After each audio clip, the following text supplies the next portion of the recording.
skyscraper. The building is topped by the famous Liverpools, which stand nearly 6 meters high.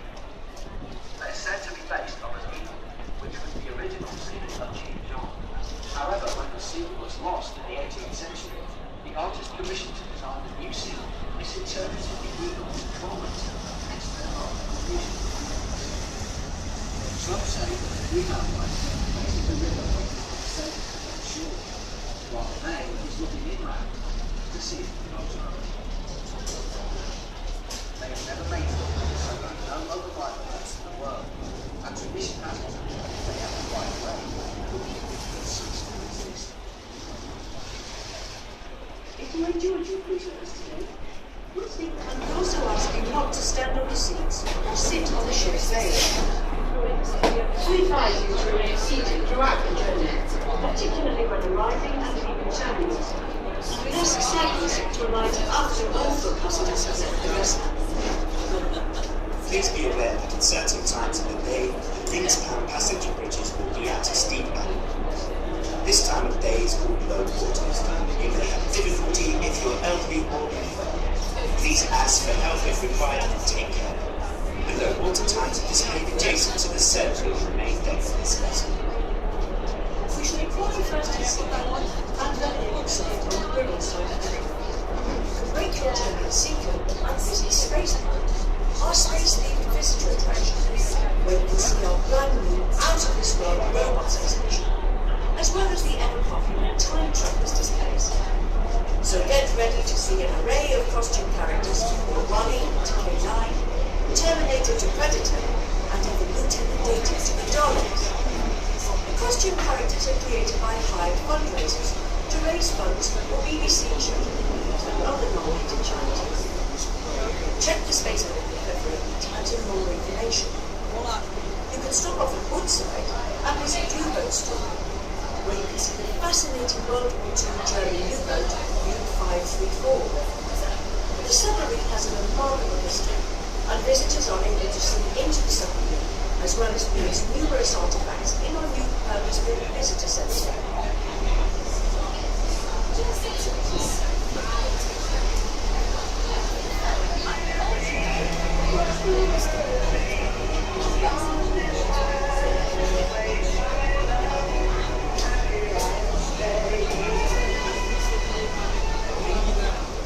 There's been a ferry across Mersey for more than 800 years, providing a link between the land and the British shorelines.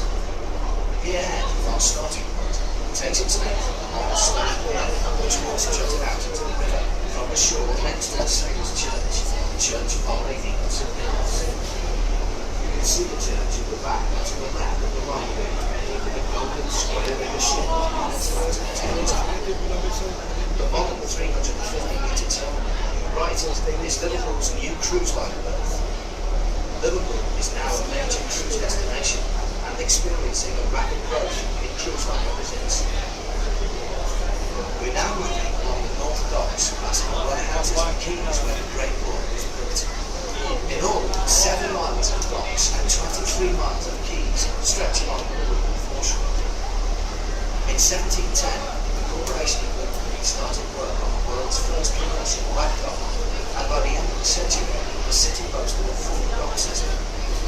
Steam had revolutionized shipping, and this, combined with the Industrial Revolution and the opening of the Americas, secured Liverpool's future as a trading city and a major port.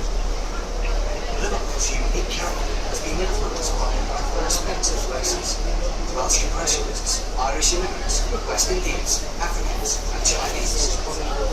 The city is home to the oldest Chinese community in Britain, and this melting pot has produced a population characterized by its vitality, resilience, and extreme sense of humour. We can now see the Waterloo Dock warehouse. The dock was one of those designed by Jesse Harding, and it opened in 1834. It was originally built for general sailing traffic, and it was from here, as well as from George's and Prince's docks, that people emigrated to the New World. With the repeal of the coal laws in 1844, it became extremely profitable to import cheap coal from overseas, particularly North America, and in 1868, 3 new warehouses were erected specially designed to float down the ground. Because it's easy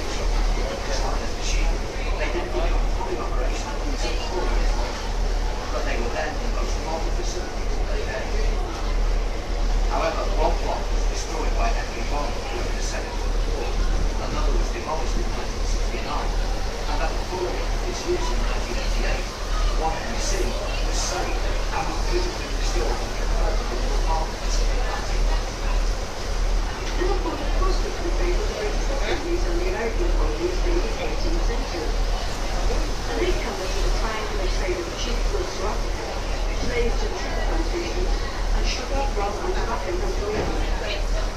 Liverpool, nevertheless, came to dominate the slave trade until its abolition in 1807. The growth of the United States of America provided Liverpool with growing volumes of trade, and new docks opened on the Mersey in quick succession during the 1800s. The city was described as the gateway to the British Empire and the door to the New World. Between 1830 and 1930, there were 9 million people left Liverpool in search of a better life. Before steamships were introduced, these journeys were extremely hazardous. To sail to America would take 35 days. The trip to Australia lasted from 10 to 17 weeks, depending on winter weather. The ships were crowded, and conditions encouraged the spread of diseases such as cholera. By the late 1800s, more than 200 ships a week were being built and travelled to all corners of the world. Liverpool then was the most important port outside Brighton. Only a second of the total registered shipping in the world. The city attracted wealthy businessmen, merchants, sailors, privateers and immigrants, and the population increased dramatically to over 75,000 people, active with 1 square mile of what was described as mean streets and fever-haunted alleys.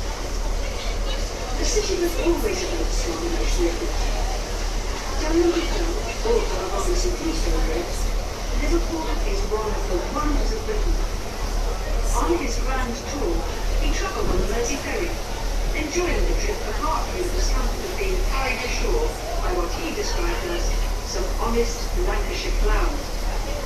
Charles Dickens was also a frequent visitor to the city and regularly took the ferry as a critic for the air. World's biggest private warehouse, large enough to fit St George's Hall inside. It was built in bricks, specifically for storing tobacco cartons until duty was paid, and it's still the largest brick-built building in the world. This is also the original site of the entrance to the Leeds-Liverpool Canal from the river, although now the pierhead extension is finished, the canal extends through to the outlet dock. On the dock wall in front of the Stanley Tobacco Warehouse stands the Victorian hexagonal Salisbury Dock clock tower, designed like the Waterloo Dock and the Albert Dock by Jesse Hartley, who was responsible for much of Liverpool's dockland architecture. The clock's chief use was to check the ship's chronometer as the vessel left port. Over the years, the Mersey ferries have not only provided transport for visitors and the people of Merseyside, they've also played their part during both World Wars. In the First World War, 2 of the Wallasey ferries, the Iris and the Daffodil, were commandeered by the government and used as landing craft for the Royal Marines in a daring raid to neutralise the port of Zeebrugge on the 23rd of April 1918. The port was used by the German Navy as a base for their U-boats, which were a serious threat to Allied shipping, particularly in the English Channel. The plan was to block the port by sinking 3 old concrete-filled cruisers at its entrance and to blow up the viaduct that connected the mile-long breakwater with the shore, using 2 old submarines filled with explosives. The raid began under cover of a smokescreen, with a diversionary attack on German gun emplacements on the breakwater, led by the old cruiser HMS Vindictive and the 2 ferries HMS Daffodil and HMS Iris, both of which had been given special bulletproof plating for the raid. Unfortunately, at the time of the landing, the wind changed, making the smokescreen ineffective, and the Marines immediately came under heavy fire and suffered many casualties. As a consequence, it was not possible to sink the 3 blocking ships in the correct position, and only a few days later, the German submarines were able to use the port again. The Zeebrugge raid was nevertheless promoted by Allied propaganda as a key British victory and resulted in the awarding of 8 Victoria Crosses. Of the 1,700 men involved in the operation, 300 were injured while more than 200 were killed. Both of the ferries were badly damaged by artillery and machine gun fire, but managed to escape and limp back to Dover. Because of their work, King George V allowed the vessels to use the word royal in their name, and after extensive refitting, they resumed their peacetime activities as the Royal Daffodil and the Royal Iris. The furthest thing you can see on the Liverpool foreshore is the £50 million dock development at Seaforth. This was the largest and most costly development in the port's history, and was officially opened in 1971 by Princess Anne as the Royal Seaforth Dock.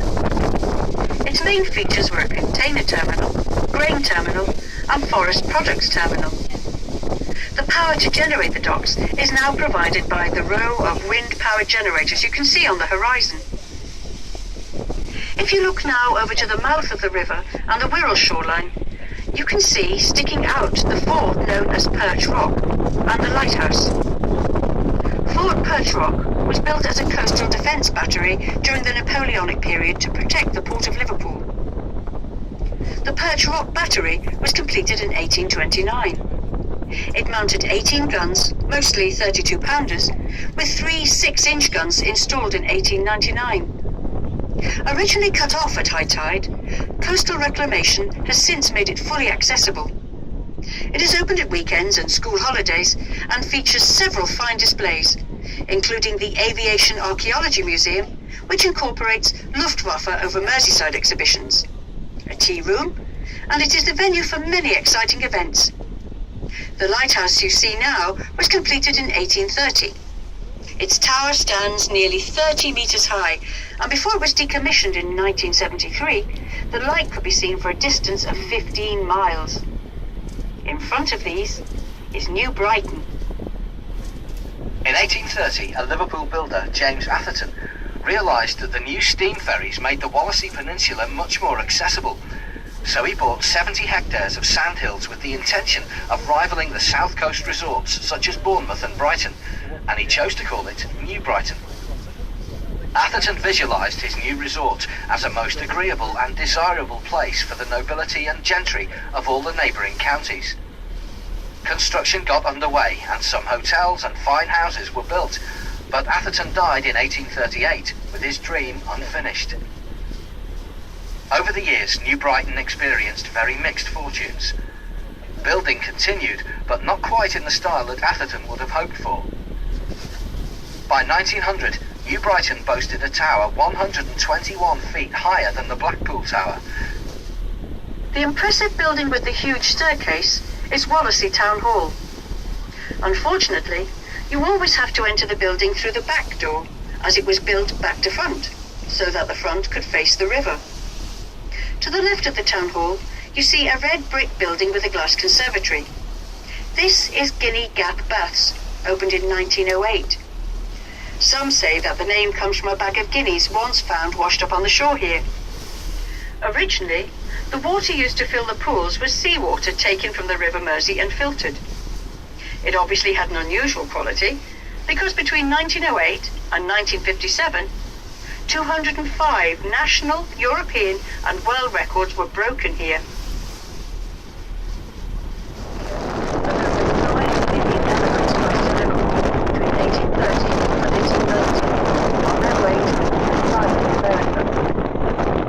Finally, the beautiful Liver building, erected by the Royal Liver Memory Society in 1911, is perhaps Liverpool's best-known landmark. Based on a Chicago waterfront skyscraper, the building is topped by the famous Liver birds, which stand nearly 6 meters high.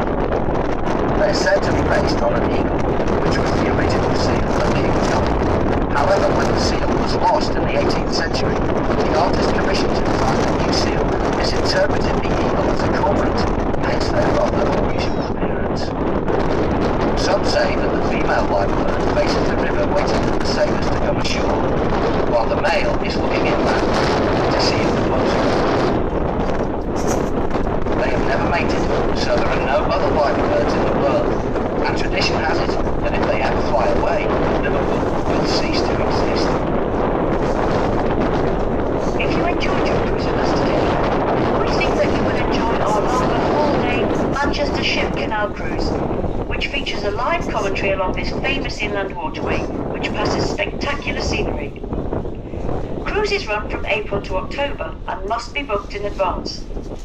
Please pick up our Manchester Ship Canal leaflet, or alternatively, visit our website, merseyferries.co.uk for details.